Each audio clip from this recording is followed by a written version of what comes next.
रहीम अस्सलाम वालेकुम। कैसे हैं आप सब लोग। आज हम आपके लिए बच्चों के लिए दूध बनाने की तरकीब बताएंगे आपको, जिससे उनके गैस्ट्रिक पेन ना हो और ब्लोटिंग वगैरह ना हो।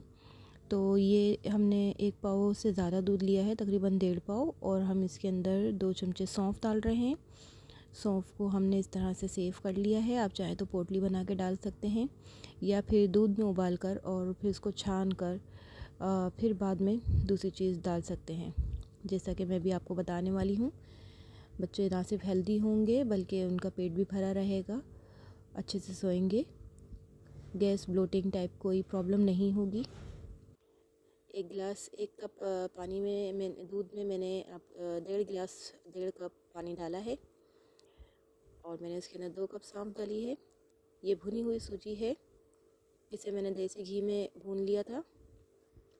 ये 2 चम्मच मैंने इसके अंदर डाल दिए हैं। अब हम इसको अच्छे से मिक्स कर लेंगे, और तकरीबन 3 चम्मच मैं इसके अंदर चीनी डालूंगी, या आप हस्बे जायका भी डाल सकते हैं।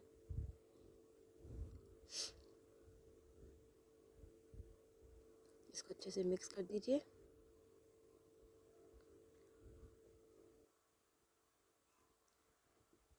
और इसको अच्छे से बॉईल करेंगे, इतना कि ये जो 2.5 गिलास दूध अगर आपको नज़र आ रहा है तो ये तकरीबन 2 गिलास रह जाए। बहुत ज़्यादा गाढ़ा नहीं करेंगे कि वो फीडर की निप्पल में से निकल ही ना पाए। बच्चों को सेहतमंद बनाने के लिए, इनको गैस ब्लोटिंग से बचाने के लिए और उनको एक्टिव रखने के लिए दिन भर ये जो दूध है ये बहुत बेनिफिशियल है। मैं अपनी ट्विन्स पर इस्तेमाल करती हूँ और ये बहुत फ़ायदेमंद है। आप भी यूज़ कीजिए, इंशाल्लाह आपके बच्चों को फ़ायदा होगा, और ना सिर्फ वो एक्टिव रहेंगे बल्कि हेल्दी भी रहेंगे। वीडियो पसंद आई होगी तो लाइक कर दीजिएगा, कमेंट कीजिएगा, शेयर कीजिएगा, और मेरे चैनल को सब्सक्राइब कीजिएगा। इंशाल्लाह नेक्स्ट वीडियो में फिर मुलाकात होगी। तब तक के लिए अल्लाह हाफ़िज़, अपना ख्याल रखिएगा।